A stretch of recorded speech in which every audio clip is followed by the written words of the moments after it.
The story begins with the gentle rhythm of Pacific waves. Imagine the island of Oahu in the 1960s. The air is warm and carries the scent of plumeria and salt. Here, a young boy named Barry runs along the shoreline. His feet sink into the soft, volcanic sand. The water is a palette of blues, from turquoise to deep indigo. Palm fronds rustle in the steady trade winds. This is a world of vast skies and endless horizons. It is a place where the ocean teaches patience. It is a place where the mountains speak of ancient stillness. His grandparents' apartment in Honolulu is modest and filled with light. Morning sun streams through jalousie windows. It casts long, soft shadows across a patterned linoleum floor. The sound of a percolator bubbles in the kitchen. The murmur of a radio news broadcast fills the quiet space. Outside, the city is waking up. But inside, there is a sense of calm order. This was his first home. A safe harbor built with love and quiet sacrifice. Later, the scene shifts across the ocean. Jakarta in the early 1970s is a city of vibrant textures. The light is different here, filtered through a humid haze. Young Barry, now called Barry Sitaro, navigates a new world. He rides his bicycle down narrow lanes. The streets are lined with walls topped with broken glass. Lush ferns and bougainvillea spill over them. The call to prayer echoes from a distant mosque, blending with the chatter of street vendors. His Indonesian home is a symphony of sensory details. The evening air is thick with the aroma of kretek cigarettes and frying tempeh. A ceiling fan stirs the heavy air in slow, persistent circles. Geckos cling to the walls, chirping their distinctive calls. He learns new words, new games, new ways of being. It is a lesson in adaptation. It is a quiet study in observing the flow of a different kind of life. He returns to Hawaii, to the verdant green cliffs of the Punch Bowl. He attends the Punahou School. Its campus is an oasis of sprawling lawns and banyan trees.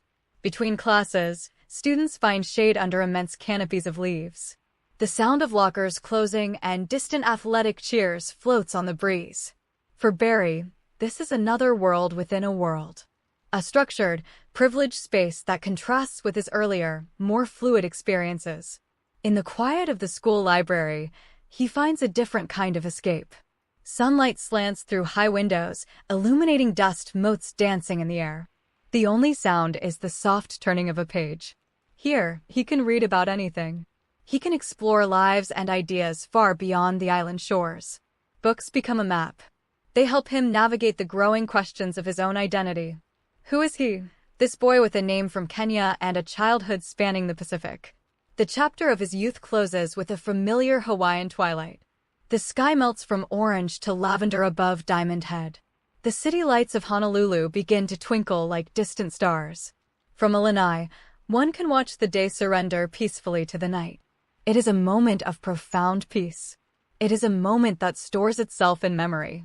A feeling of being small under a vast, forgiving sky, yet connected to everything beneath it.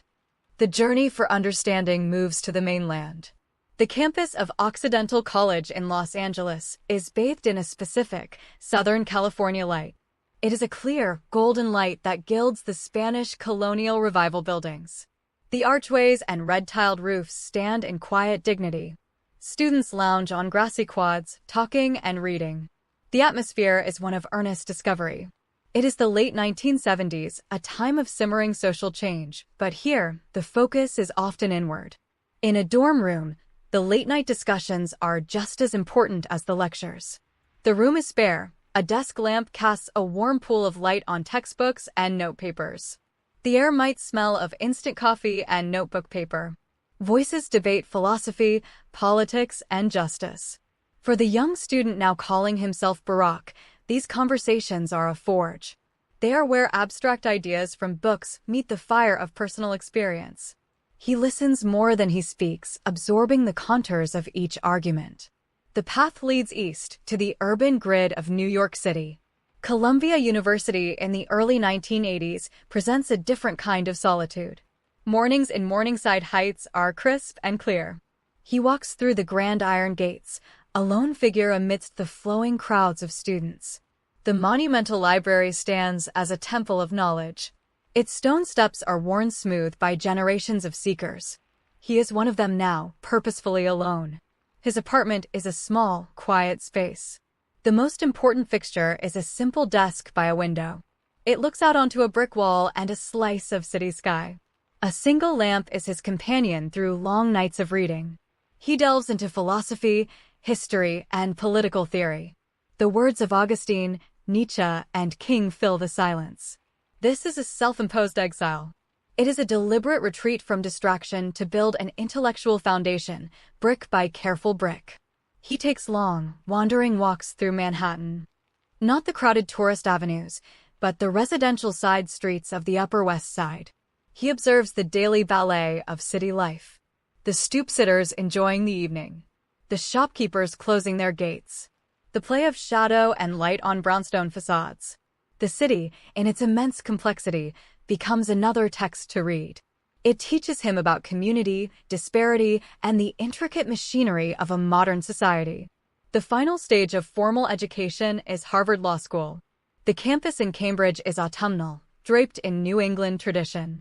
Crimson ivy climbs ancient brick walls. The air is sharp with the scent of fallen leaves. Inside the hallowed lecture halls of Austin Hall, wood-paneled walls absorb the sound of a professor's voice. Sunlight filters through high, leaded glass windows, illuminating the dust of centuries. It is an atmosphere of heavy history and high expectation. Yet, the most meaningful moments often occur outside the classroom. In the quiet common room of the Harvard Law Review, late at night, the only sound is the scratch of a pen. A desk lamp illuminates a page of dense legal text. The weight of responsibility is felt here, not as a burden, but as a solemn privilege. It is in these quiet hours of study and editorial work that a different kind of confidence is built. It is the quiet confidence of meticulous preparation, of learning the rules of the system before ever thinking of changing them. The theoretical world of Harvard gives way to the tangible streets of Chicago's South Side. This is a landscape of sturdy brick bungalows and old apartment buildings. In the mid-1980s, the neighborhood of Altgeld Gardens is a world apart. It is a public housing project surrounded by the industrial scars of the city's past. The air can smell of distant steelworks and the muddy banks of the Calumet River. This is where he chooses to begin his work. The office of the Developing Communities Project is humble. It might be in a church basement or a repurposed storefront. Folding chairs are arranged in a circle. The fluorescent lighting is harsh, but the conversations are soft, earnest, and real. He is not a leader here, but a listener. He sits with residents, hearing about leaking pipes, uncollected garbage, and jobs that have vanished. These are not abstract policy issues. They are the daily realities of neglected communities. He learns the rhythm of the neighborhood. The corner stores where elders gather. The barbershops that serve as forums for debate. The churches whose steeples are the first thing seen against the flat Midwestern sky. He walks these streets in all seasons. In summer, the heat shimmers off the asphalt. In winter, a brittle cold silence settles, broken only by the crunch of snow underfoot. He becomes a familiar, lanky figure, always with a notepad, always ready to listen. The work is slow, built on countless one-on-one conversations. These take place in living rooms filled with the artifacts of family life. A doily on a sofa arm. A photograph of a graduate on a television set. The steam from an offered cup of tea curling in a sunbeam. Trust is not given. It is built, word by careful word, visit by faithful visit. It is the patient work of helping people believe in their own power to change things. A small victory feels monumental. A meeting in a dusty community room where a city official finally agrees to fix a playground. The room is packed, the air thick with anticipation and the smell of old coffee. The moment the commitment is made, there is a collective release of breath. It is not a cheer, but a deep, satisfied murmur. It is the sound of dignity being acknowledged. The fluorescent lights seem a little less harsh in that moment. He finds a personal anchor in this city as well. The Trinity United Church of Christ is a place of soaring music and powerful oratory. But in the quiet moments before or after service, it is simply a place of fellowship. Sunlight streams through stained glass windows, painting the pews in hues of ruby and sapphire. Handshakes and embraces are exchanged. Here, he finds not just a spiritual home, but a deeper connection to the Black American experience. It is a tapestry of faith, struggle, and resilience. As this chapter draws to a close, we see a quiet evening in his Hyde Park apartment. The rooms are simply furnished, filled with books. The last light of a Chicago summer day slants across the wooden floor. The distant sound of a train whistle carries on the breeze. He sits at his own kitchen table, reviewing notes from the day's meetings. The work is endless, often frustrating, but it is real. In these streets and in these rooms, he has found a purpose that is grounded not in theory, but in the hard, hopeful soil of community. The call to serve takes a new form in the state capital of Springfield, Illinois. The architecture here tells a story of prairie ambition. The Illinois State Capitol building, with its towering copper dome, presides over quiet, historic streets. In winter, a gentle snow blankets the Lincoln-era homes around the Capitol Square. The scene is one of frozen, political tranquility. It is here that Barack Obama begins his career as a state senator. His daily routine is one of quiet diligence. He walks from a rented apartment to the stately Capitol building, his breath visible in the cold morning air. Inside, the halls are lined with marble and dark wood. The sound of footsteps echoes in the high-ceilinged corridors. His office is small, likely shared with staff. The desk is piled with binders and legislative bills. The work is granular, focused on issues like healthcare for children and ethics reform. It is far from the national spotlight, but it is the essential groundwork of governance. The true work often happens away from the chamber floor. It occurs in quiet, wood-paneled committee rooms. Sunlight filters through tall windows, illuminating the dust motes stirred by debate. It happens over working lunches in simple diners near the Capitol. The clink of coffee cups accompanies negotiations on bill language. This is the unglamorous engine of democracy. It requires patience, a willingness to listen to opponents, and the skill to find a sliver of common ground. Family life provides a joyful counterpoint. A home in Chicago's Hyde Park neighborhood becomes the center of his world. The scene is a peaceful weekend morning. Sunlight floods a living room strewn with children's toys. The sound of little girls laughing echoes down the hall. A moment of quiet might find him on the floor, helping with a puzzle or reading a picture book. These moments are his anchor, a reminder of the future he is working to shape. The journey then leads to Washington, D.C., and the United States Senate. The Senate office building is a world of hushed gravity and tradition. His new office is being set up. Boxes of books are unpacked, and family photos are placed carefully on a shelf. The view from the window might show a slice of the National Mall, a green ribbon stretching toward monuments. The weight of history in this city is palpable, carried on the very air. He finds solace in the rhythm of the Senate's quieter spaces. The Senate Library is a sanctuary of deep quiet. Green-shaded lamps cast pools of light on rich mahogany desks. The only sound is the whisper of pages turning. He is one of 100 now, a junior senator learning the intricate customs of the world's greatest deliberative body. He walks the same marbled halls as giants of history, a humbling and sobering daily reality. Even in Washington, the daily rituals of connection continue. Early morning runs along the National Mall provide solitude and perspective. The dawn light paints the white marble of the Lincoln Memorial a soft pink. The reflecting pool is perfectly still, mirroring the sky. The city is still asleep. In these moments of physical exertion and solitude, the path behind and the path ahead can be contemplated with a sense of calm. It is a moment between chapters, filled with both promise and the profound weight of responsibility. The 2008 presidential campaign is often remembered for its massive, euphoric rallies. But for our story, we look to the spaces in between. The back of a campaign bus rolling through the Iowa countryside at night. The interior is dim, lit by the soft glow of reading lamps and laptop screens. Outside, the dark fields of the Midwest stretch to a star-filled horizon. The hum of the tires on asphalt is a constant, soothing sound. In these moments, the candidate is just a man, reviewing notes, talking softly with aides, or simply gazing out at the passing darkness. Small-town diners become stages for intimate connection. The air smells of grease, coffee, and pie. Morning light slants through the window, illuminating a vinyl booth. He sits with a few farmers or factory workers, listening to their concerns.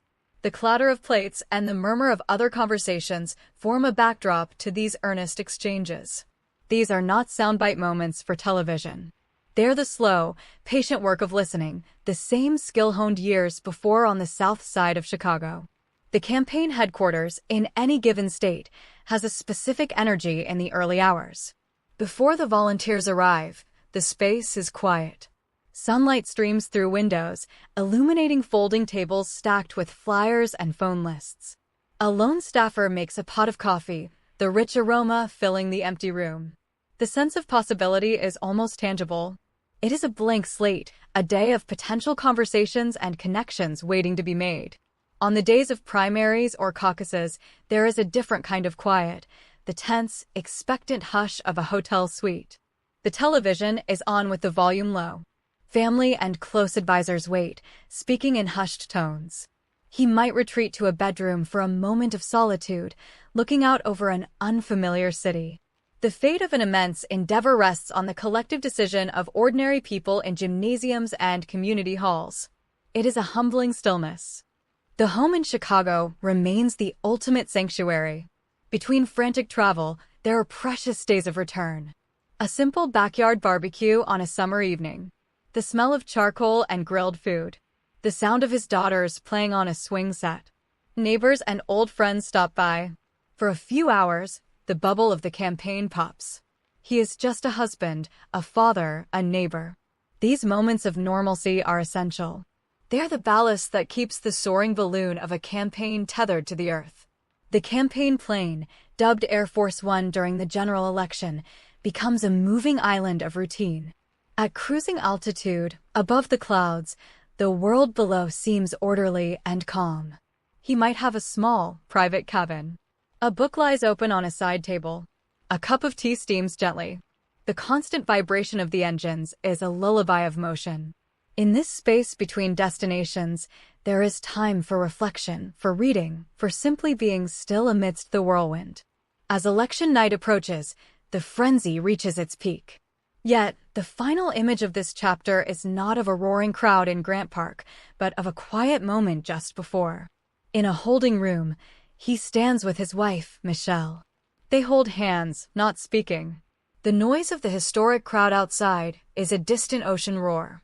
They share a look that contains all the miles traveled, all the sacrifices made, all the hope invested. It is a private, profound piece in the eye of a public hurricane. A deep breath before a step into history. The White House is more than a residence. It is a living museum, a working office, and a home. On a quiet morning before the official day begins, the West Colonnade is serene. The first light of dawn tints the white stone a pale gold. A groundskeeper moves silently, tending to the pristine gardens.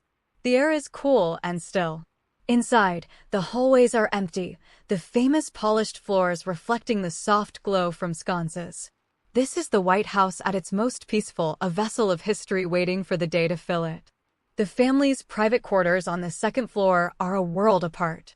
These rooms are filled with personal touches, children's artwork on the refrigerator, family photos on a piano, well-loved books on shelves. Morning light floods a sunroom where breakfast is served. The view overlooks the South Lawn and the Washington Monument in the distance. Here, for a few precious moments, the first family is just a family, sharing stories and preparing for their separate days. The Oval Office is often a place of weighty decision, but we imagine it in a moment of calm. Late afternoon sun slants through the tall windows, casting long, warm rectangles on the iconic blue carpet. The room is empty. The resolute desk sits as a silent witness to history. A single report rests upon it. The room seems to hold its breath, a peaceful interlude between meetings, a space where the gravity of the office is felt in the silence, not the sound. The White House gardens are a sanctuary for all its inhabitants. Michelle Obama's vegetable garden, planted on the South Lawn, is a symbol of simple, healthy beginnings.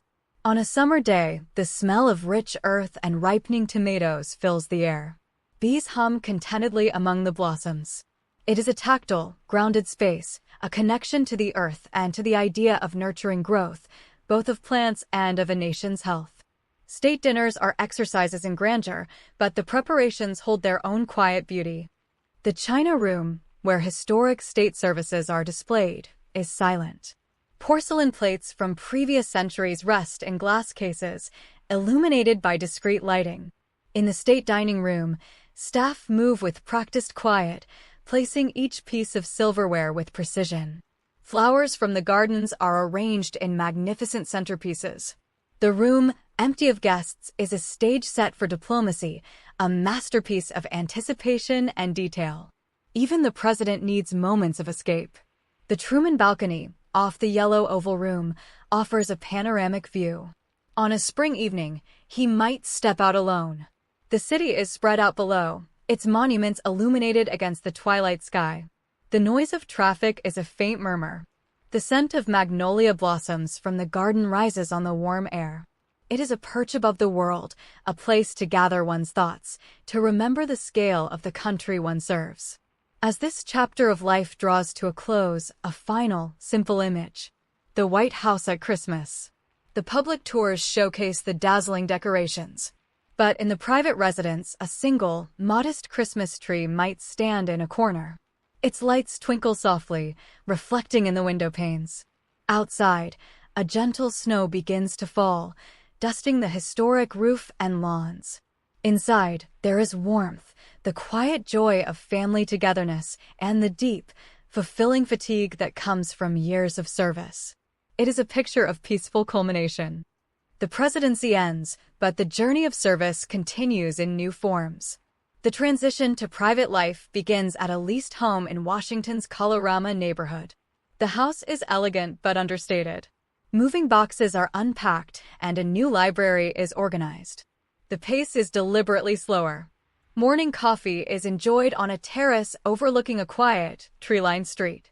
The sound is no longer of motorcades, but of birdsong and the rustle of leaves. It is a profound and deliberate shift in rhythm, a reclaiming of personal time. The process of writing a presidential memoir becomes a daily ritual. An office is set up, likely filled with natural light. A large desk holds a computer, but also a legal pad for handwritten notes. The walls may be lined with research materials and photographs from the 8 years past. The act of writing is one of deep reflection, of sifting through the avalanche of memories to find meaning and narrative. It is a quiet, solitary labor of making sense of history lived from the very center. He finds a new kind of podium in community work. Perhaps visiting a youth center on the south side of Chicago, not as a candidate, but as a mentor. He sits in a circle of teenagers in a fluorescent-lit activity room. He listens to their dreams and challenges. The dynamic is different now, less formal, more about sharing hard-earned wisdom. The hope is to plant seeds, just as his community organizers did for him so many years before. Vacations are no longer working trips to summits, but true respites. A scene of him fly fishing in a remote river, surrounded by towering mountains. The only sounds are the rush of water over stones and the gentle whir of the fishing line. He is dressed in simple waders, completely focused on the flow of the river and the cast of his line. It is an image of immersion in nature, of finding peace in a challenge that has no political dimensions, only personal satisfaction. The Obama Presidential Center, planned for Jackson Park in Chicago, represents a bridge to the future. While under construction, we can imagine the site as a place of potential. Architectural renderings show a low, modern building nestled among mature trees. The design emphasizes light, openness, and connection to the surrounding parkland. It is conceived not as a monument to a person, but as a living institution for cultivating the next generation of civic leaders. It is a legacy built not of stone, but of aspiration. Family life expands and deepens.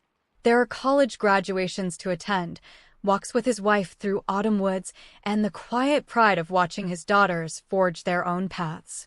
A weekend afternoon might find him in a comfortable chair at home, reading a novel purely for pleasure. The sunlight moves slowly across the floor. The world's urgent demands no longer ring on a phone at his hip. This is the peace earned after a lifetime of extraordinary demand. And so, our story ends not with a pronouncement, but with a feeling of quiet continuity. The arc of a life, from a Hawaiian beach to the world's most powerful office and back to a quieter shore, is complete in its most visible sense. Yet the work, the reflection, the mentorship, the simple joys of being a grandfather continue. They continue in the soft light of a library, in the laughter of a family gathering, in the patient guidance offered to a young person. It is a life that has moved from the searching quiet of youth, through the roaring center of history, and into the reflective, purposeful quiet of a legacy still being written, one peaceful day at a time.